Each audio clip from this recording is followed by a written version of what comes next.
Hey guys, what's up? Juggermaut here, and it's kind of been a while since I posted a commentary. It's just been a lot of school stuff, lacrosse, hockey, and anyway, enough with the excuses. So here I have an interesting series that I'd like to bring back. I got a lot of positive response from like when I questioned what is a Moab or the Killstreak. I started questioning the other Killstreaks, so I thought maybe why not do a series like what is this Killstreak, and the order we were going from top to bottom: assault, then support. Specialist not really because it's all fictionary. But the offspring hunter is coming up. Currently we only have one mic, so I'm sharing it between me and barbecue. So I have the mic now. He's gonna do another commentary probably the next night, and so it's gonna be a little out of order for this first one. But the first one is a Moab, the highest one. This one is gonna be the Juggernaut, as you can see on the bottom right, the kill streaks that have assault, attack helicopter, Reaper, and Juggernaut. And this gameplay, I just got. As you can see, I'm not in the party. If I hit select, you'll see. But the people that I was with were just randomly like incredible. I mean, like if you look at the scores at the end of the game, either we were incredible or they were really, really bad. I mean, I don't know how I got this lucky, but this gameplay, I felt like I did okay against these guys. I mean, I felt like they were okay. They weren't bad, but the scores, and you'll see that there's AC 130s raining down terror, multi-kill after multi-kill.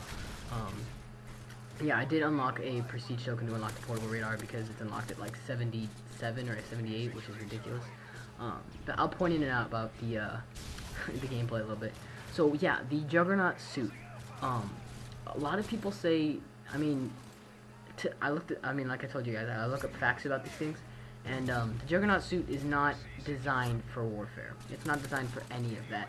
It's actually designed for bomb threats in case they are not bulletproof. I mean, they have a lot of Kevlar, but I mean, against if you really wanted to put it into context, like this 50 caliber bullet that I have, if you were to hit, I know this for a fact. If you were to get hit with a 50 caliber bullet in your chest, your whole upper body would be severed in half.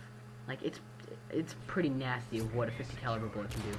That guy's just in the middle of the map calling in a pred. But yeah, I mean, I don't want to go into like the skeptics of this game, but it was pretty interesting. I learned why Juggernaut suits were needed, and turns out during World War II, while Germany, the Luftwaffe, was bombing Great Britain in the Battle of Britain, and some of the bombs that landed in Britain were, they called them X bombs, or X something else, like 3 letters, but they were bombs that landed but didn't explode. So what they would do is they'd have these guys try and go and disarm these bombs, but when they went off, hundreds of people died. So they figured, crap, we need something to protect these brave men from not dying. And so they just started coming up with the idea, and eventually it evolved into the Juggernaut suit today. And in case the game is actually pretty realistic. In case you're wondering, I have a picture of it right here. So yeah, here's the Juggernaut suit right there, and so yeah, these things aren't designed for bullets at all whatsoever. They're just simply designed for explosives, IEDs. Modern days, they don't really have that. They have other tools, like, I know there's one like the flare that shoots out an insanely hot beam of liquid plasma that just incinerates the bomb and doesn't blow it up. Like, there are many other ways to take out a bomb rather than putting a life on the line, and they're pretty much obsolete nowadays because they've had such more sophisticated ways. They have like metal detectors. They have whole machines that have like steel grade cable strapped to them, and they just spin in circles. Like, I don't know how to describe it. It's like a chainsaw, except the chain, I don't know how to describe it really, but there are so many ways that pretty much Juggernaut suits are obsolete. They were pretty much I don't know how technologically I don't know, but so yeah, I mean, this death I kind of felt spawned right 10 feet away from me and turned around and shot me. That was kind of ridiculous. So yeah, I told you guys this gameplay was actually pretty interesting because there's one guy on our team that's like 24-0. I hit select. He's like 24-0, 25-0, and I'm like, did you get a Moab or not? And so I was talking to him. It was pretty funny.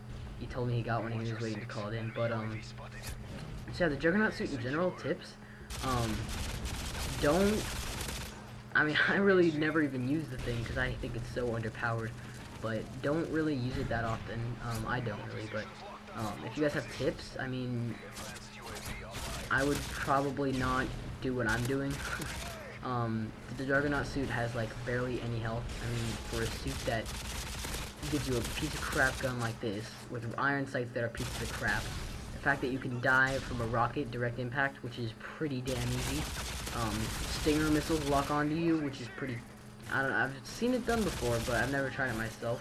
But I know it's possible. I've gotten killed by it before. I feel like it's so underpowered because you have, look at this. I mean, reloading is one of the most worst things ever because you're just sitting there completely out in the open, and you only have like, you don't even have that much health. And the thing is even if you go to 0 like to 1 health per se, and then you fully regenerate all the way, you're never gonna regenerate all the way back up to 500 health. They designed it like that so you can't go 75 and 0. They designed it so when you fully regenerate, you'll be at like 450 health, and then next time you'll be at 400 health, and then eventually you'll stop regenerating health and you'll just die like a normal person. And I mean, the movement speed buff plus all the other nerfs, I mean movement speed nerf, plus all the other things they've done to it. I mean, the recoil makes it so if you're being shot at, it's like almost impossible to shoot back because they just, it's ridiculous. I mean, I'd much rather use a support Juggernaut and like plant a demolition bomb than run around in that piece of crap. It was pretty bad trying to play like that. So I'd much rather be like running fast like I am and just kind of, I'd much rather not have a Juggernaut suit, to be honest. It feels kind of cool, like you're a boss kind of, but I mean, I don't know. It's pretty weird.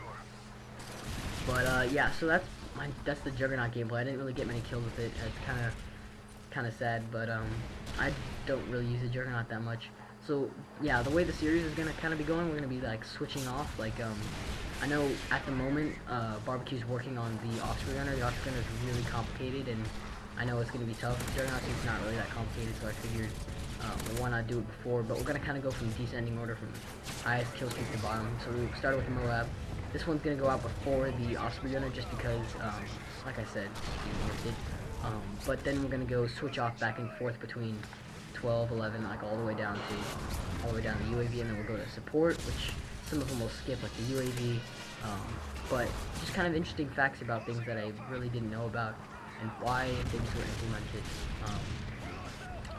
So yeah, I mean, this gameplay is kind of rapid down. There's this one guy on the other team that I told you about.